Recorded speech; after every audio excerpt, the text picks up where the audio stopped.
Hello and welcome to the Southbound Sports Show. I'm your host, Richie Leahy, here with my co-host, Matty B. If you're on the live stream, working on updating the video, finally, I've been talking about it for a while, but I haven't messed around with the layout, so it probably looks a little janky today. You can check that out by going to southboundsports.com, and here are full conversations pre-show. We're talking a little bit about combine, like high school stuff, and getting players out there to see how they're going to compete. And we got into the camp cycle type stuff. And it reminded me about the IMG Academy because I had on my notes to bring it up a few weeks ago, and I don't think I did, where IMG Academy is a big football factory type school in Florida, and they recently got purchased. And the goal is to kind of make that like a franchise where there's going to be IMG academies all across the United States, I think. They weren't really clear on what the next move is going to be. And I just think that that's kind of like, to me, it's a real big fear. And maybe I'm always like more pessimistic or negative on the show in regards to like high school sports. But I'm always worried that if you go to this model where you have the major schools that are paying big time dollars to get all the best athletes, I think some of the smaller schools are just going to give up at some point and say, well, you know, if you want to play sports, you have to just go to the private school down the road. You know, we have vouchers now. That's like a big thing, or at least in my area, where they're giving like the vouchers where, hey, if you don't want to go to your public school, you can get a voucher and go to whatever school of choice. And my worry is that the school of choice is just going to be the only way you can play sports or certain activities. But, I mean, you're a coach. What do you think? Do you think that's bad for high school sports? I mean, I don't think it's any worse than stuff that's been going on with private schools versus the public schools. I mean, there's as long as there's been these types of competition, you have those issues where if someone's willing to allow you to go to the school for a reduced tuition price or compensate athleticism for some other criteria to gain acceptance to a school, you're gonna see that happening. And I think it's easier to do when with some of the smaller athletic type programs. Like, I think it's more prevalent, and you could probably attest to this in your area with the basketball schools, because one or two players brought in completely changes the dynamic of the program. I mean, it does on a smaller scale with football, because you really have to zero in on that dude to be that game changer for your program. It's a little bit harder with football, but I think like with some of the other sports, you get a ringer and you can really make a run out of it. I just worry, like, you have these specialized schools. Are the kids really learning? Or are they like actually just training all day? Because not many kids can become like a professional athlete. So I wonder like what the academic side of things are. Because I think you're going to get into like more specialized schools now with like, you can do like the math and science type high school where it's like really geared towards like engineering and programming and stuff like that. And so like, if you're really into that in high school and you know that's what you want to do, that's realistically like your pre-college where you get a lot of like credits for college anyway. And like, if you're going to go, like, what are you going to get? Like communications credits at like IMG Academy? I don't know like what they're going to be doing if you're spending half the day working out, you know? And that's not like a dig at them. I'm curious, like I'm wondering, because like, what if you're a kid or your son or like someone you know, daughter, they're like, hey, we're coming to talk to you because you're really good at like volleyball. We want you to come to our high school. It's like, all right, what's going to be my opportunities? Well, you can earn a D1 scholarship. Yeah, what if I don't? Well, it's like, how am I going to get, like, would I have a chance to get into a big time school if I don't like start at IMG, you know? I would say, because not everyone starts. So like, is that just going to slot you down where you're going to go D2? You're you're going to go D3, but like that's the only way you can get in to college is if you play sports. I don't know. I mean, with what you're doing academically, maybe you qualify for academic scholarships and things like that, depending on what, how they do their class rank and everything. That, I mean, it's plausible that they go that route. I just think it's going to be very similar to like college sports. Like, let's be realistic. Not a lot of kids are like really taking a hardcore major, right? You can watch the pre-show and they read them. Remember they used to do their majors. I don't think they do that anymore. It'd be like, hey, I'm in this major. It's like everyone was saying like communications or like general studies. It's like, I feel like that's like what the high school would be if you're there to focus on sports. Like, I'm not being naive about it.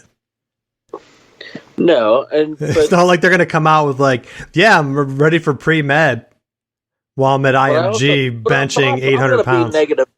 I'm going to be positive about this and just say, I don't know that it's going to be like, I think what it would end up being is like taking the ESPN top 300 and taking those kids and putting them all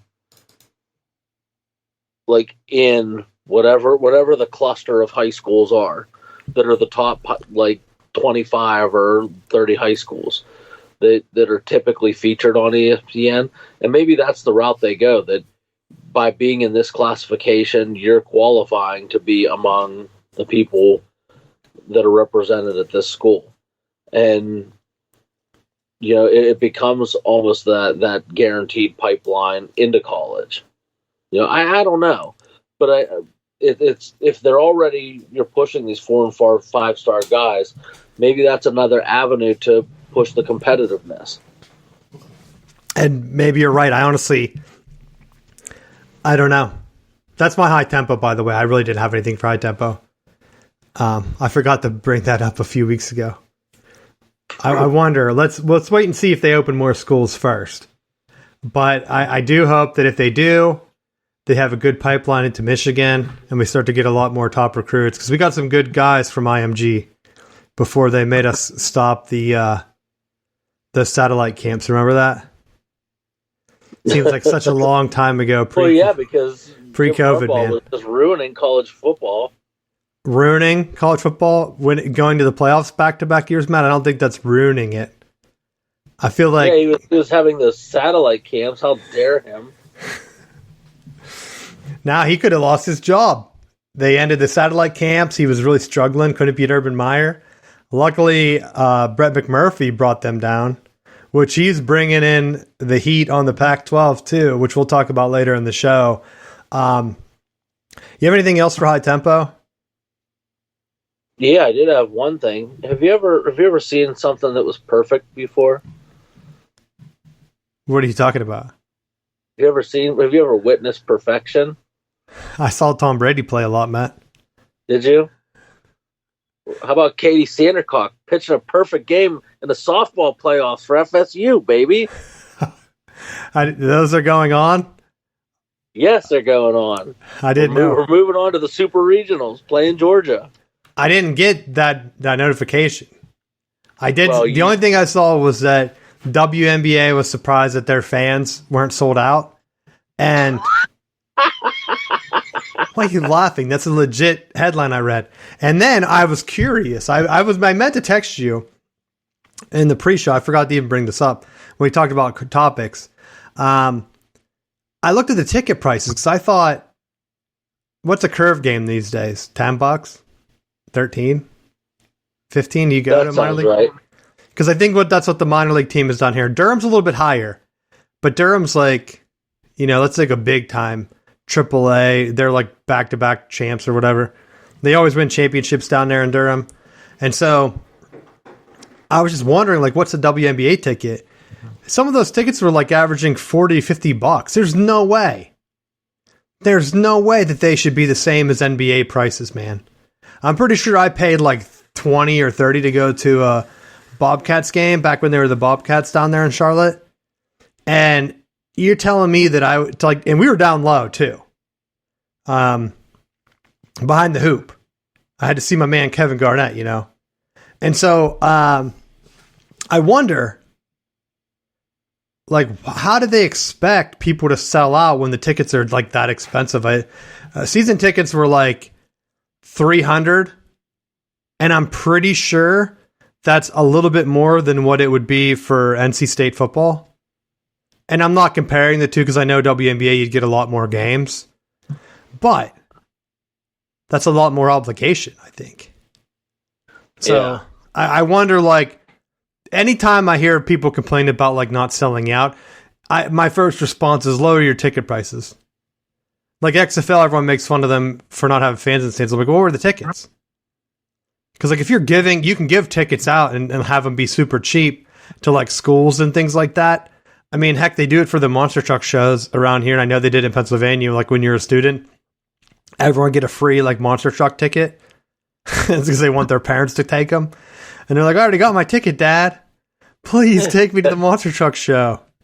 And it's like at the Brace Jordan Center where Penn State sometimes plays basketball once every 20 years, and it's like, all right, we'll go. So like, if the WNBA started doing that, maybe they would sell out. Instead of like selling all their blocks to corporate people that do not show up. But that goes for any sport. Minor league baseball, same thing. Hey, we jacked the price of a hot dog up to $20. People aren't coming. It's like, yeah, no one wants to come and spend $300 at your minor league game. They don't. I mean, I was just the pre-show a couple weeks ago. I was complaining about Zelda going up $10. You're paying $50 for what? Two hours of basketball? You pay $70 for the Zelda game. You play, it takes you like 100 hours to beat it, 50 hours, 100 hours to beat it. You're playing for a couple months. That women's basketball game lasts 2 to 3 hours tops. And you're paying the same? Like, I don't understand. Like, there's a disconnect there to me. Where, if you're going to charge so much for concessions, then make the tickets cheaper. Don't make me pay for parking, because I guarantee there was a parking fee, too, in LA. Like, I guarantee that trip, if you try to take 2 kids, like, let's say not even bring in, like, a spouse, just the dad or mom taking their 2 kids, I guarantee that would be, like, a $300 trip. Unless you're not doing anything else. And you're just paying the $50 for seats down low, then you're looking at, like, $200 with parking. Insane. Insane. Especially with inflation. But that's off topic. Yeah, the same thing with camps. I'm circling back around. I talked about like football camps and how like they do the recruiting rankings. Sometimes some kids don't have rankings because they can't pay to go to camps. And then when you can't go to the camps, you're rated lower. And then like the satellite camps were working wonders because they're working with high schools in areas that were underserved by camps. And the NCAA still shut it down because they don't care about the kids. So I don't care if the NCAA goes away. Oh, and with those camps, I think the more that they can get the colleges just to spell out what exactly their criteria for recruitment or what they're looking for, and I know that there's some of the cloak and dagger stuff that they have to do because they don't want to tip their hand with stuff, but I think it's frustrating when you're trying to get kids recruited and you can't get a straight answer from the colleges. And you have prospects like that. That's always been a frustrating thing of trying to figure out what's the magic formula to get kids to be able to be recruited. And that's the one thing too, where going through the cycle, because I did it for baseball, where you start locally, and you mentioned it in the pre-show. It's like, hey, I went through. I might be the best kid here. Like looking around, I'm like top guy. Then you move to like a little bit of a bigger circle, maybe countywide. And you're like, hey, I'm one of the top guys here. And then at one point, I went with 2 guys that I played on the summer league team with. They were older than me. And they were like guys that I knew were like legit. The one dude ran like a 4.4. It's like, all right, these guys are like legit athletes. And so to get invited with them was like a blessing, dude. It's like, hey, this could happen, you know? So he went, I forget even what it was. I think it might have been like Seattle Mariners or something, or maybe the Cardinals. And we go there and like you match up against some of the other dudes from like across the state and they're jacked. And I mean, I'm like not small either. I'm like between 6'1" and 6'2". And so like I'm out there running And it's like before I'd be like winning the races. Now these dudes are like way more muscular than me and way faster. It's like, holy shit, what's up with this dude? He roiding? Like, there's no way that dude is like a year younger than me like he said he was. He looks like he's 50. So like having that experience and like getting to the bigger camp, I think is a big deal. And for football, a lot of times, like if you're a small time player, I feel like it's tough to even get that. I mean, my brother got tons of letters from like big time programs because he got like the scholarship for the All-Star game, and like these big time programs were like, "Yo, come play with us," and all this stuff, and he, like not doing the camp circuit. I mean, this is like in the early days. This would have been the early days of like the recruiting sites, but like I don't think he was ever really on those sites because he never went to the camps. But schools were definitely interested.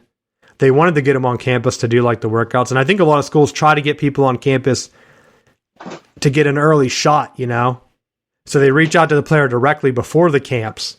Because I noticed like a lot of, we always joke about it on the show, like if Michigan gets in on a guy early and next thing you know, they offer him, typically it's like, all right, yeah, you're definitely a 3 or 4 star guy. If Alabama gets in on a guy early, it's like 5 star, boom. He doesn't even have an offer sheet. It's like, oh, Alabama 5 star, perfect. If the guy like commits to Michigan, then they're like, nah, we're gonna take a star away. Only a 4 star now. But you did have that bump because Nick Saban found you first. It just didn't work out, son. You didn't perform to our level. You didn't pick the school he wanted you to pick. And so I feel like a lot of it is just bullshit. And so that, like, I think anyone that's a 4 star or up, traditionally they go through enough cycles at that point where you can go up. But I mean, Michigan's had their fair share of like unrecruited, like no stars to 3 star guys get drafted. Hell, they just had a kicker drafted in like what round was that? The 3rd round? It's like insanity. He wasn't even the big time kicking recruit. That was Quinn Nordine. Remember Harbaugh had that sleepover? It's like the guy taking his place didn't get a sleepover, but he gets drafted higher, you know? You never know. Recruiting things can be off. Let's get into...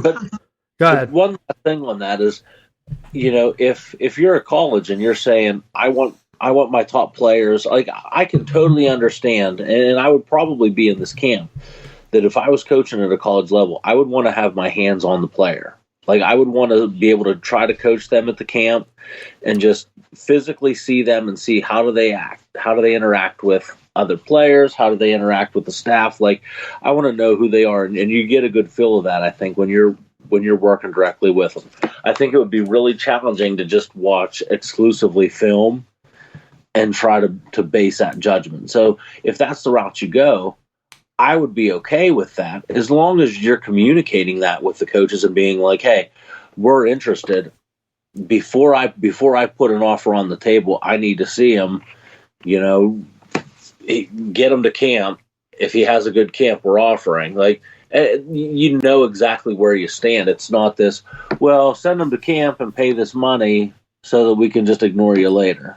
Well, I think that's kind of where Wisconsin gets away with it, where everyone always says, like, where are they churning out these linemen? But if you have a pipeline high school program where you know the coach knows the type of athlete you need, and they're able to say, like, hey, I got a guy grew up, like, right outside Wisconsin, wants to be a Badger, it's like, you should take him. I think there's some of that where if you have a high school coach that's been there forever and they kind of know, like, they're not going to sell you down, like, just do you wrong, you know? So they're going to come in, know what's expected. But I feel like after a while that has to catch on where it's like, hey, how's Wisconsin having all these, like, number 1, like, linemen getting picked?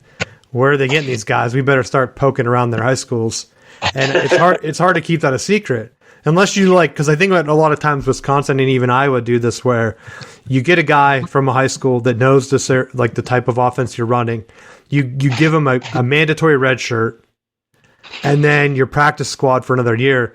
And then you're really just starting to get reps as like a backup as like your second year. So you really don't see the field to your 3rd or 4th year. And by that time, you're already big, you're college ready, and you're able to cycle them through.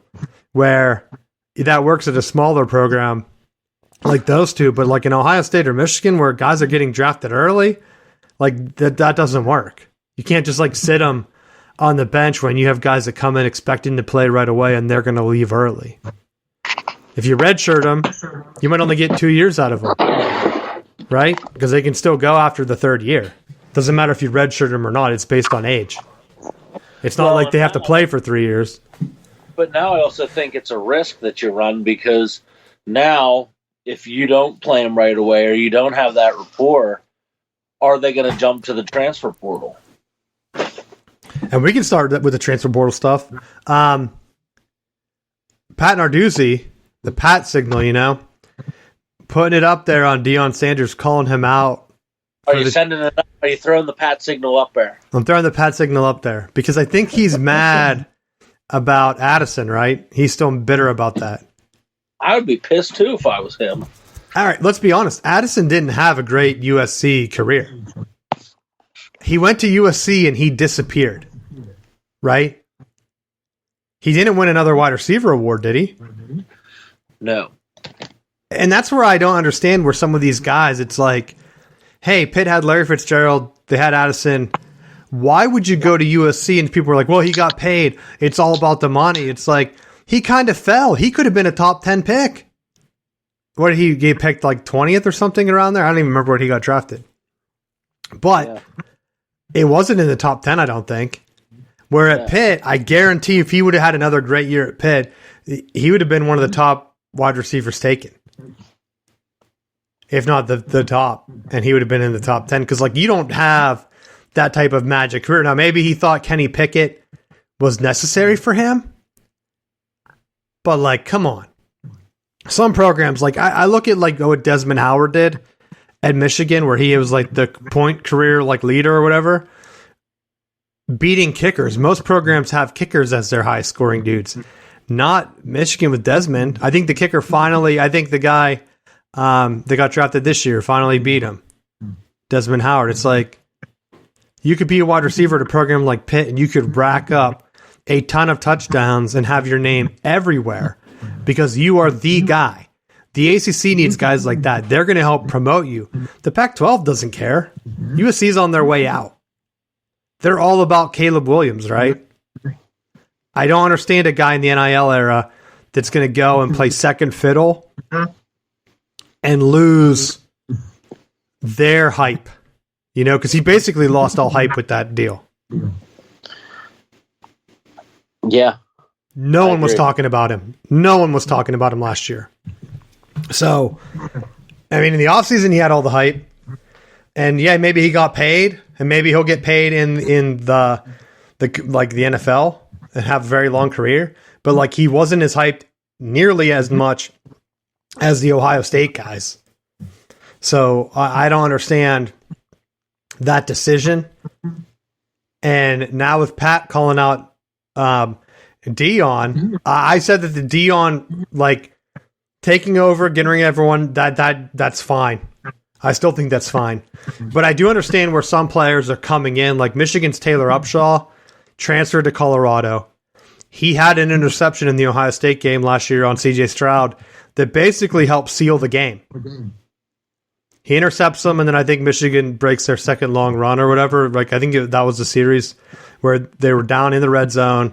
It was like a desperation heave, but he's like a D end or whatever, drop back coverage, made the play. Colorado has no one near his level. And I know he's transferring out because Michigan's like backfilled with a bunch of like other studs, so it's hard to get playing time. It's he wants to go be a star somewhere. Colorado has no one like that. So for him to come in and have a guaranteed player that could be a starter for them, a major step up to what they had last year, and then he transfers like right after spring football, that kind of makes me worried for the Colorado program. Because, like, what's the communication with a guy like that? Those are the kind of guys Deion needs. You need contributors. You need guys that can make big-time plays and that have done it for playoff teams. And if you're getting rid of those guys, like, it's one thing for Michigan to process them. Colorado should not be processing a guy after spring training. So, I don't know. I don't know what the situation is. Maybe he got lazy. I have no idea. But to me, that's the one that stuck out to me, is almost like, all right, something else could be going on here. But I don't know why Pat's upset. Pat had a chance with Pitt, and I know Pitt, their NIL's not going to be there? Is that what their complaint is? I mean, they can do stuff if they wanted. USF just got their own on-campus football stadium. Well, I think it was because of the way at Colorado, Deion was very public about when he arrived on campus, he was trying to push guys out, and I think Narduzzi had the feeling that if guys wanted to go on their own accord without being pushed, that those are the guys that you have, and you should be trying to, if players choose to leave on their own, obviously using the portal would be appropriate to do that, but to just go into a new school and be like, all right, all you losers suck, get out of here, I'm going to go find someone else. Like, it's using the portal in the fastest way to flip your job. But I mean, if I'm Deion, I'm not messing around with it. You know, I think that's what you have to do, because if he doesn't immediately flip the scene at Colorado, he'll be canned, and then he'll be I don't even know where he'll be if he bottoms out at Colorado, because I don't know another Power 5 will be reaching out if he can't win there. He'll just be stuck. Well, he would be done if he can't win at Colorado. I think he would be a stepping stone. Although I don't even know what the situation with Colorado is going to be, because we might as well talk about it now and then just do a reverse what I have the topics on. That's why I don't even want to have topics on the show, because I know I always get on a tangent here. But Brett McMurphy, you know, the guy that took down Urban Meyer, he's been tweeting out a bunch of stuff about the Pac-12. Washington State has a freeze on athletic purchases right now because the Pac-12 paid out extra money that they shouldn't have paid out. Now they have to pay it back to Fox or whatever TV network that they took it from. And so Washington State is low on money. They're having to pay back money that they didn't have. And the guy let it leak that the new TV deal is going to be under what they expected. And that should be announced any time now. So I'm not 100% sure going forward, like what the path is going to be and where they can make that jump. I think there's going to be a clear divide. The Nebraska athletic director, he's been talking all kind of crazy stuff. I've heard that he's the one that leaked Miami and Florida State to the Big Ten. And the Big Ten supposedly wants to be heavy in Florida, which I've been saying for a long time now, that I think that's the move that they have to make, because you're in LA, you're in Chicago, you're basically in New York with Rutgers. People make fun of it or whatever. There's no other team near there.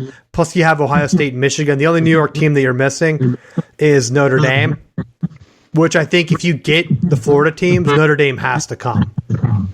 There's no way Notre Dame turns down a conference with Miami, Penn State, Michigan State, Purdue, Michigan, and USC and joins the SEC.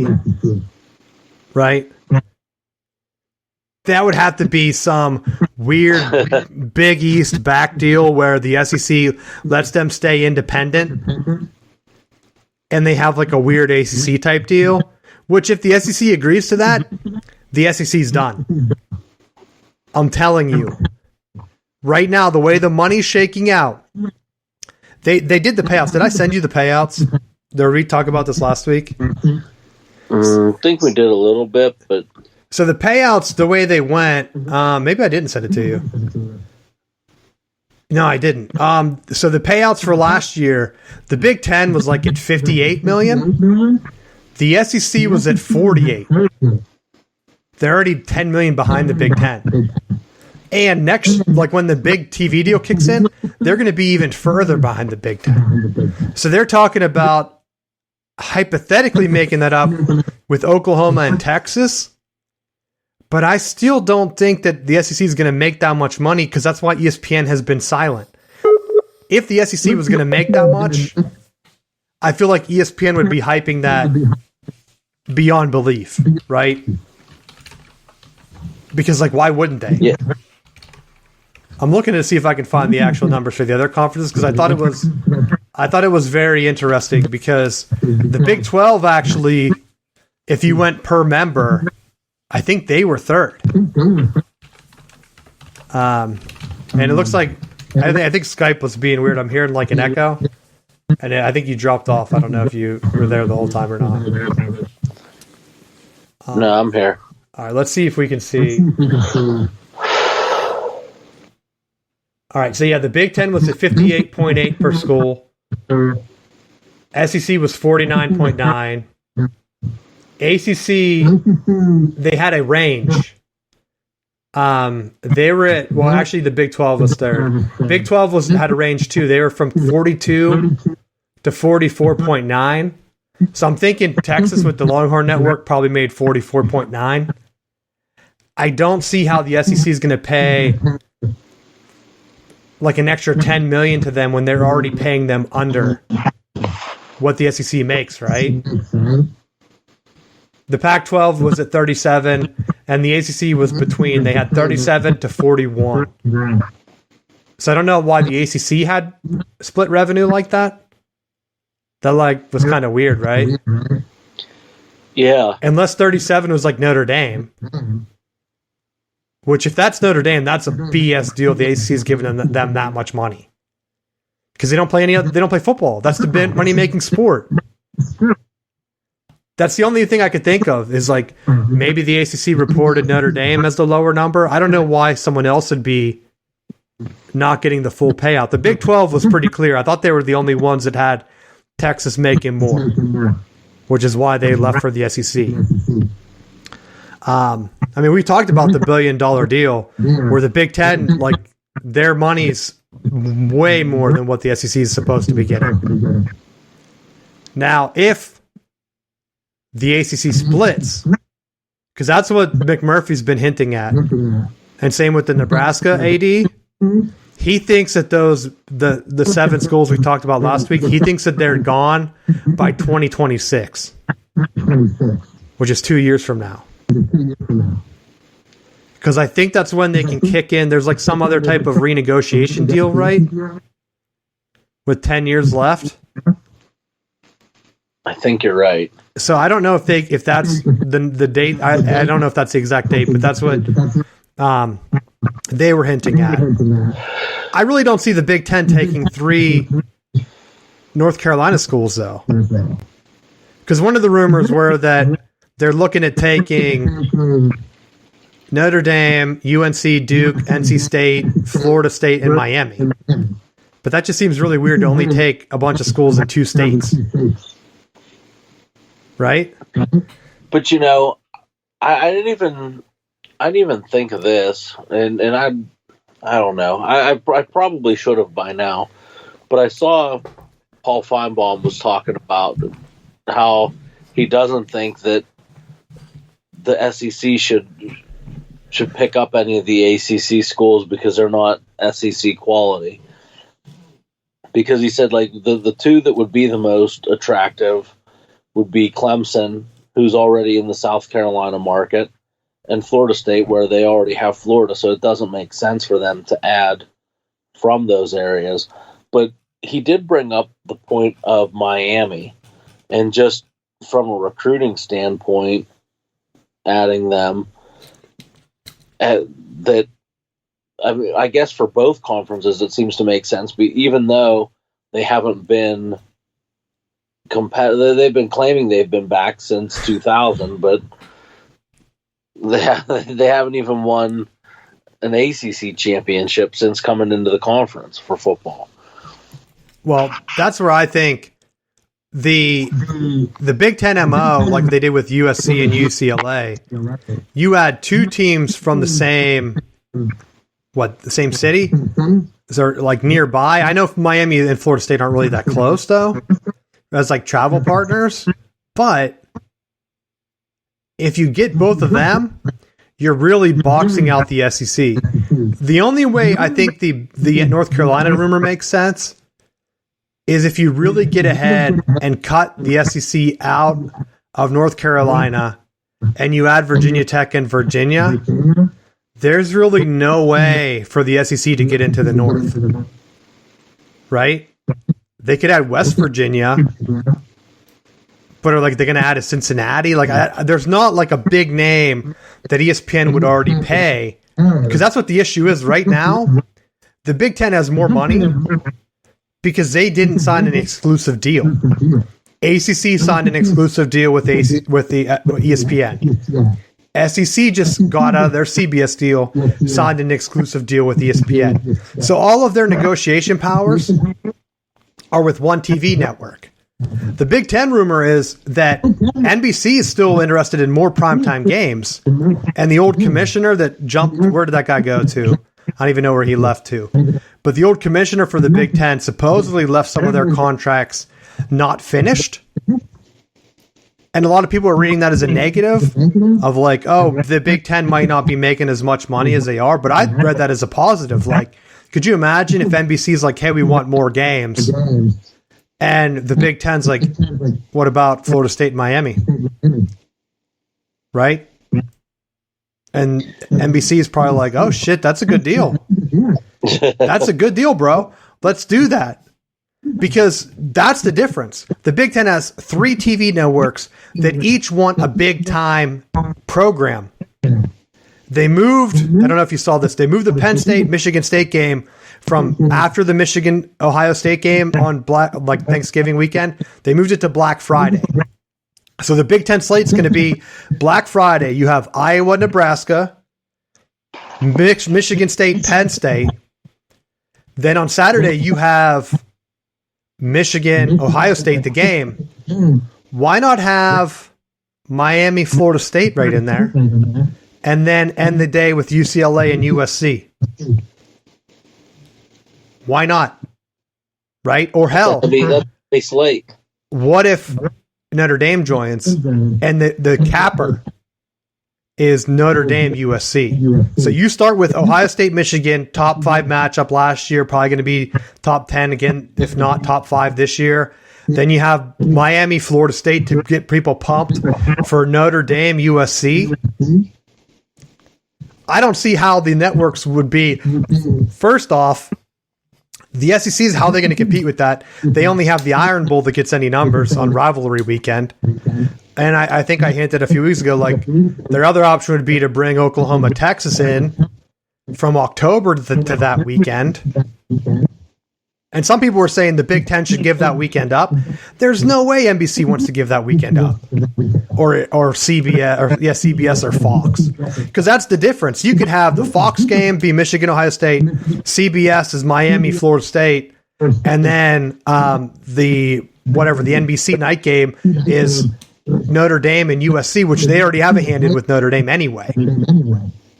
So that would just be insanity for them. And so if you take the Big Ten and you give them Miami, Florida State, excuse me, the SEC also loses Florida State, Florida. So you're directly killing them.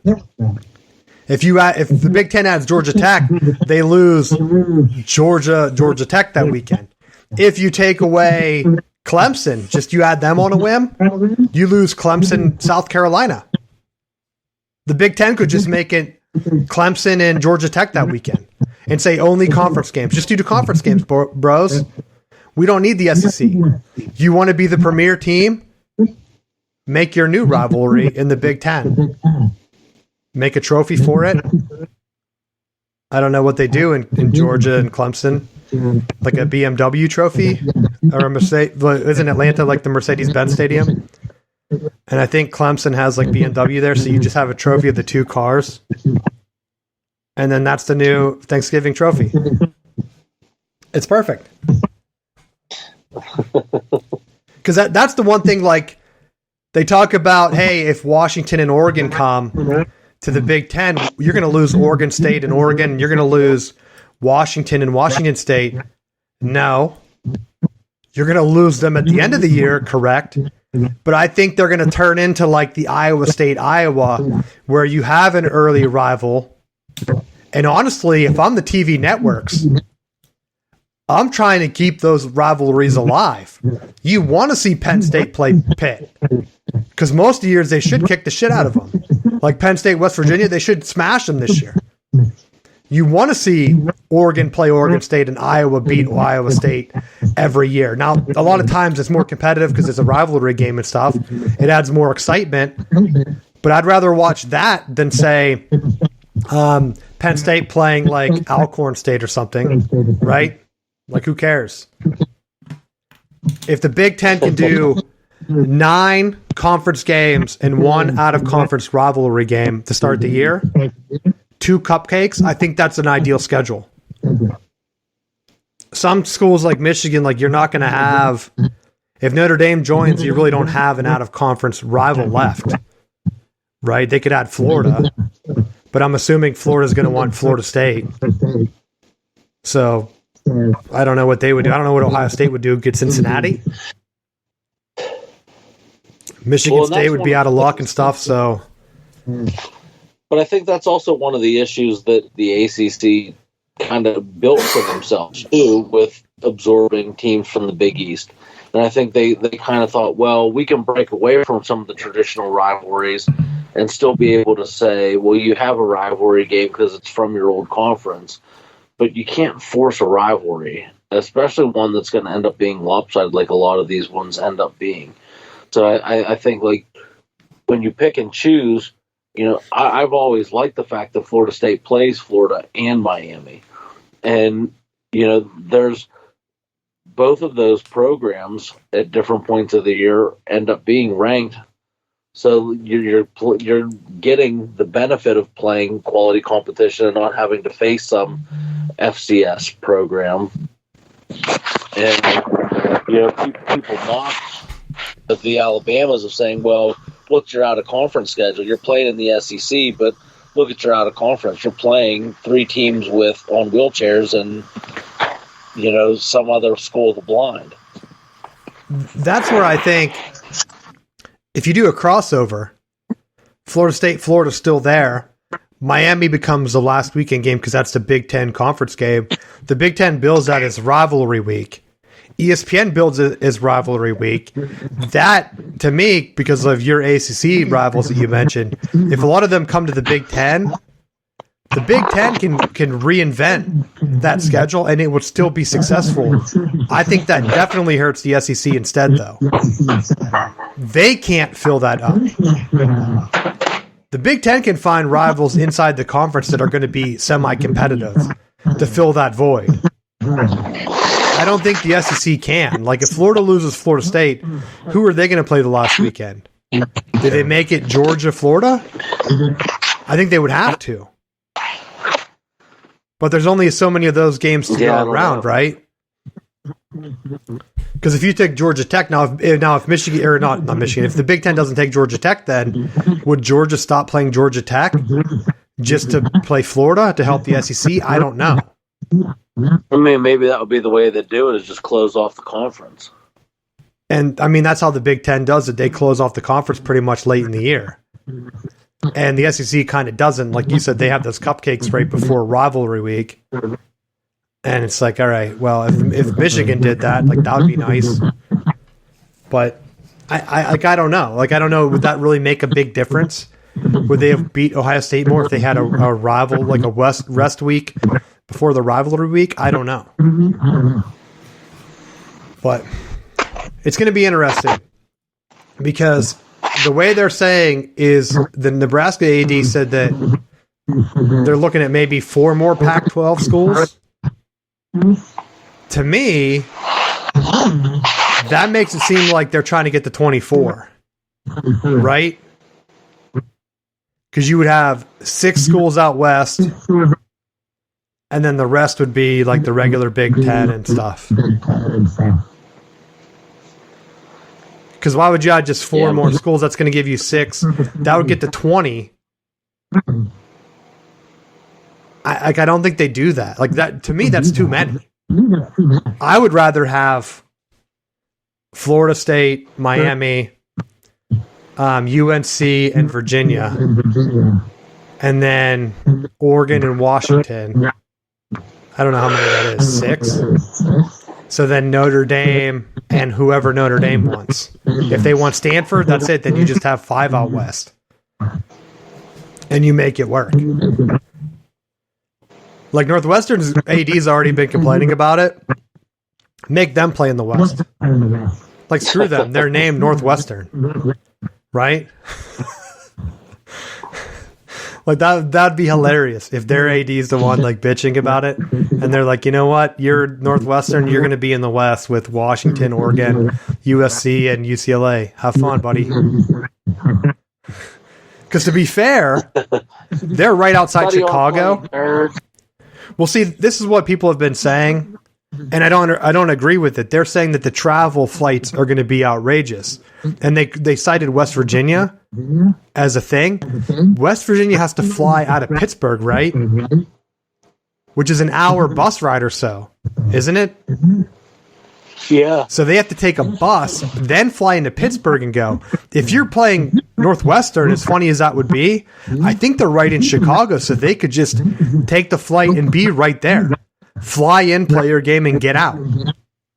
If any team made sense to be in the West, it would be Northwestern, I think. The rest of the teams, you'd have to bus in and out somewhere, I think. Like Michigan would have to bus into Detroit. Unless, I think a lot of their flights might come out of Ann Arbor, though. I don't even know. But, like, the other flights, like that, I know that's what West Virginia was looking at trying to solve with the Big 12. I don't know if they ever did or not. But you got anything else for college? No. The only NFL thing I had this week was that Ben Roethlisberger came out on a podcast with Kenny Pickett and said that he wanted him to fail. And I thought, yeah, no doubt. Because, like, if you're going to be laid off from work and they tell you, like, hey, we're bringing this other guy in, no one is going to say, I want that guy to be better than me. Everyone's going to say, I hope he's worse than me. It's just human nature. You don't want to be followed up by a guy that does your job better than you, no matter if you're old or not. Like, sometimes, like, if you're a kid's bus driver, you're hanging on, like, that's going to be too hard to keep going, you know? Or it's like, yeah, maybe I do want a better driver to take my place. But any other regular job, even quarterbacking, like, you're going to want the guy to do worse than you. Like, I'm sure Tom Brady would say the same thing. But Tom Brady's doing his quarterback camp thing too now. Did you see that? No. He had all the guys over his house, like Bryce Young, Richardson, like all the top quarterbacks. And then he sat down with like Bryce Young, and Bryce Young said he was like asking him all these questions about like prepping the team and like things he could do to win over the locker room. And I thought that's pretty cool. Like Tom Brady should definitely do that and then start recruiting for Michigan too on the side. Yeah, but I don't think he doesn't know how to win over a locker room. He's so old now and outdated. Well, you know what's funny? It's like a picture of all these guys, and some of the quarterbacks coming into the league looked like they just like were in like a t-shirt and like jeans or something. Tom Brady posed for the photo. He like turned to the side like he was a model. Like he looked really thin. He was like shoving his chest out, and I thought, damn, Tom Brady's showing these fools up in this photo. The rest looked like slobs, and Tom was right there ready to go. That's what he should have been teaching them, is how to like look like a professional. Look like you're on top model. Yeah, that's what you need to do to win. Because like Tom always had these guys around him that are like, I don't know if they're like his chef or whatever, but they're always dressed top notch too. And I'm not saying like you're just wearing like expensive clothes. I mean like you're just clean cut, like not looking dirty. Like no dudes are like look like they haven't showered in 3 days. They're always like cleaned up. It's like they could walk right into the Yankees. They're not like looking like Boston Red Sox players, you know? That's my comparison. Wow. Johnny Damon, baby. Me and Johnny Damon have the hair. I could not be in Tom Brady's posse. We'll just say that. Anything else you have for the NFL or college football? No, I think that's it for me. All right, the next one, the other topic I had was teams getting swept. And right now, dude, I had to jinx it. I talked about the Celtics and the Canes having an easy path right through. You're playing a lower seed, and both are about to be swept. And it's embarrassing. I don't know how the Celtics, they came out. I said last week, I hope they don't take that Sixers series as like, hey, we won the championship already, let's lock it up. And that's exactly what they did. Coming out flat, not scoring for 3 games. Like, you got to get one at home. I don't care. The Canes have just been getting some bad breaks. And unfortunately, when you're down 3-0 in hockey or 0-3, you're not coming back. Right? So, they're done. And the crazy thing is, both the NHL and NBA could have all of their teams in the finals coming off sweeps. So Vegas could sweep Dallas. Florida could sweep the Canes. The Nuggets already swept the Lakers. And the Celtics are about to be swept by the Heat. So, write it in. That's what everyone was saying. Oh, if the Lakers and Celtics both came back and won, you know the NBA is rigged. Right? Because they're going to hate a Nuggets-Heat finals. With the Heat having, what, Jimmy Butler? That's it? Yeah. That's their star power? All it does is just piss me off because there's no reason that the Sixers couldn't have just supermaxed him and kept him, and they could have probably won at least 1 or 2 championships by now. It's a shame. That's where I said Tatum looked like he stepped up against the Sixers. Now he's back to shit in the bed. And like the Celtics, like, yeah, I'm going to be looking forward to more of this next year. Awesome. You lose Horford, like, these guys haven't won shit. And now the Nuggets come in? Like, give me a break. The Canes, I just thought, man, this would be kind of, I know they've been good, they've been solid. It's breaking their way. They don't have to play Boston. I know the Florida barely beat Boston. Like, now I'm wondering, would a Boston series have been better for the Canes? If they would have won that overtime game, though, I think the series would feel a lot better.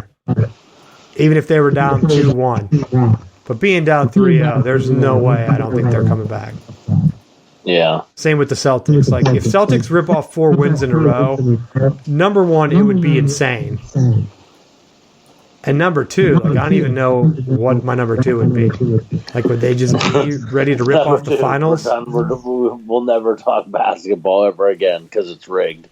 If they come back and win it, then they're going to be swept in the finals, I think, right? That's the kind of karma I would get. I'd be all pumped in 2 weeks that they came back and they'd lose again. To the Nuggets. Oh, God. My last thing I had, did you see the Pat Riley thing? Where he called out LeBron? Apparently, LeBron wanted Eric Spoelstra fired. And he came to, like, Pat Riley's office and told him, like, yo, I want you to fire Eric Spoelstra. So Pat Riley took all the players down to the gym, made them line up against the wall. He's like, no one tells me who to fire. And then that was it. Let him know. Put him in his place. But that's the key thing. Because now, maybe Pat Riley is a secret. Maybe he's a secret sauce.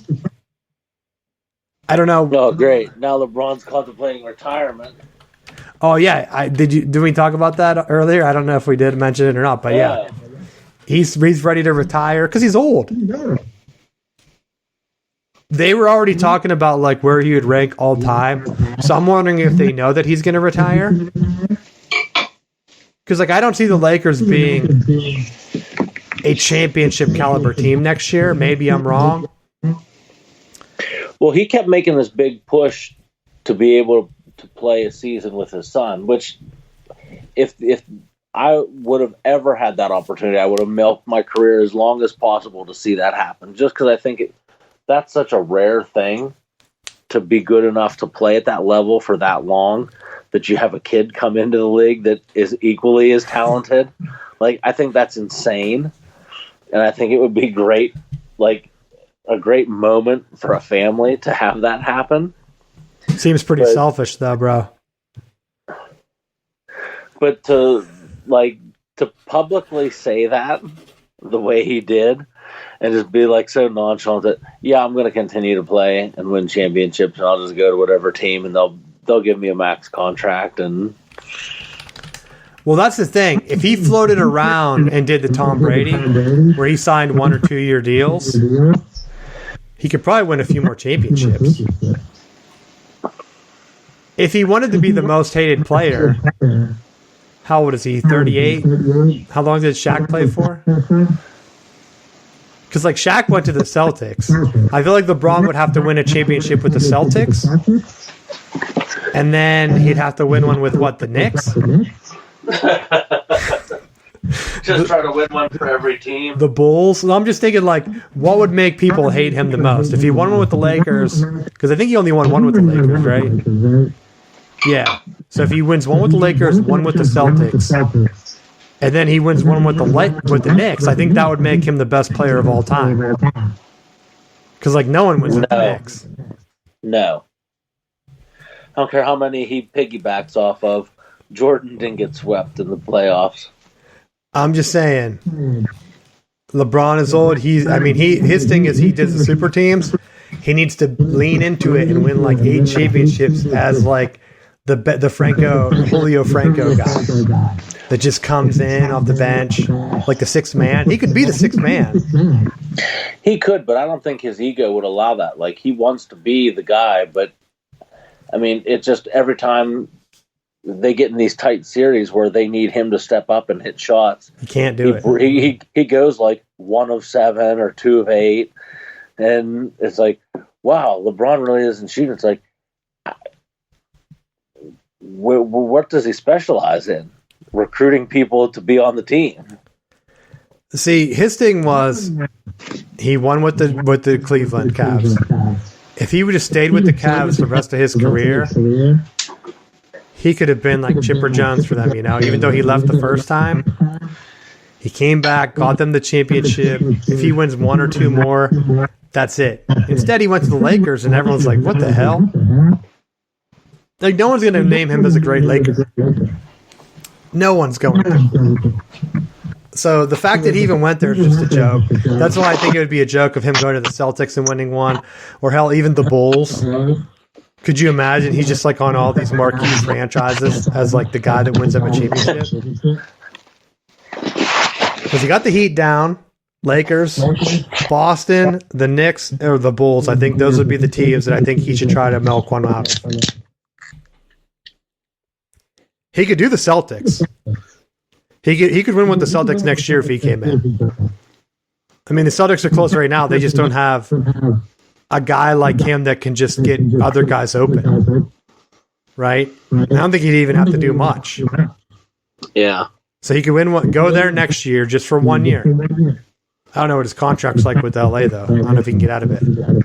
Then after that, then you get all your best buds to go to Chicago, win one there, and then get all your best buds to go to the Knicks and win one there.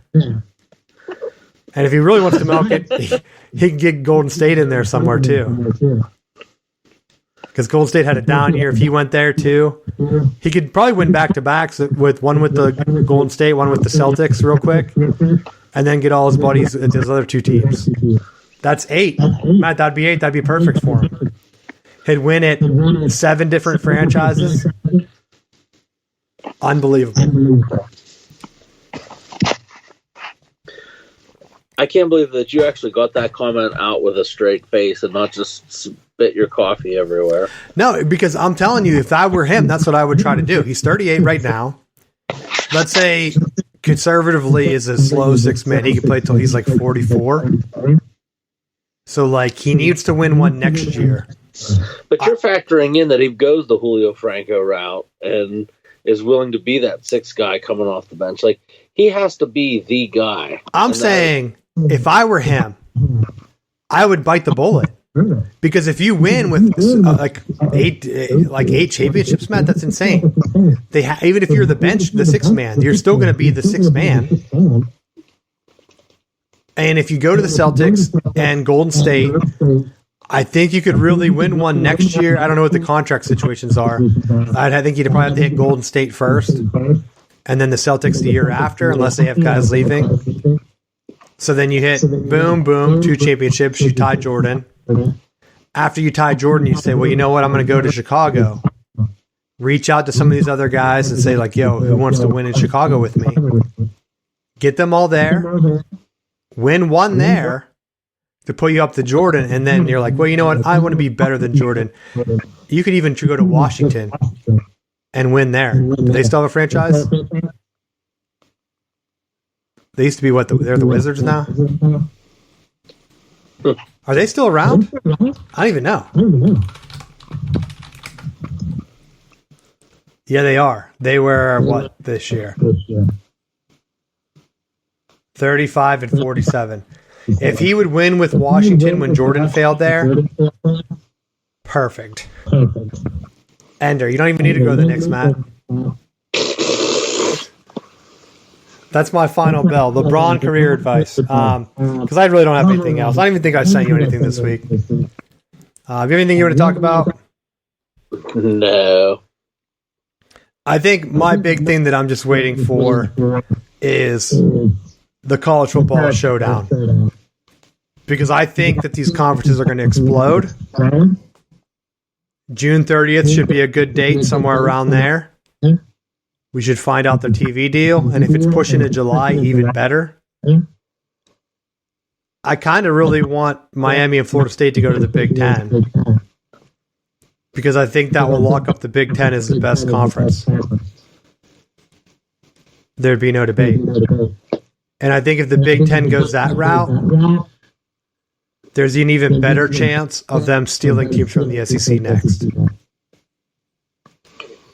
Because what SEC team, just like Florida State's bitching that they're $20 million behind Rutgers, it's only a matter of time until LSU's bitching that they're $20 million behind Rutgers, you know? Yeah. Now, would LSU be taken? Maybe they're on the chopping block, right? That's why I don't think the Big Ten should rush and take like Virginia Tech and even NC State. Like, no offense to them. We talked about markets. Florida's the only state that needs 2 teams. Other than California, might need 2 or 3, depending if you want to take Stanford or Cal, which I say no. I say screw them. Take Oregon and Washington. Hell, maybe take Utah and Colorado. If you want some more Western school teams, different states, you know, kind of like getting a connection going, get a Colorado-Nebraska rivalry going since Oklahoma's off the table right now. Get North Carolina. Don't take Duke. Screw Duke. Get Virginia. Maybe get Georgia Tech. And then if you want Clemson, grab Clemson. If not, whatever. I think Clemson, well, if you take NC State, I could see them taking Clemson and getting that Textile Bowl and making that the big-time rivalry.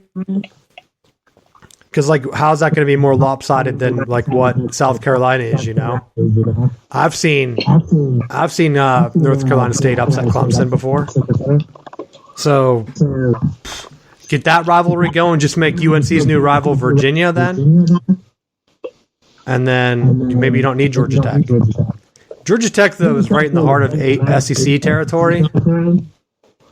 The only thing that I'm thinking is if you're going to raid the SEC next, you don't take Georgia Tech and then take Georgia as well. You take Clemson maybe because you're not going to take South Carolina. And then you take Georgia. And then does Florida get left behind? Because if they already have Florida State and Miami, do they need Florida too? And this massive super conference? I don't know.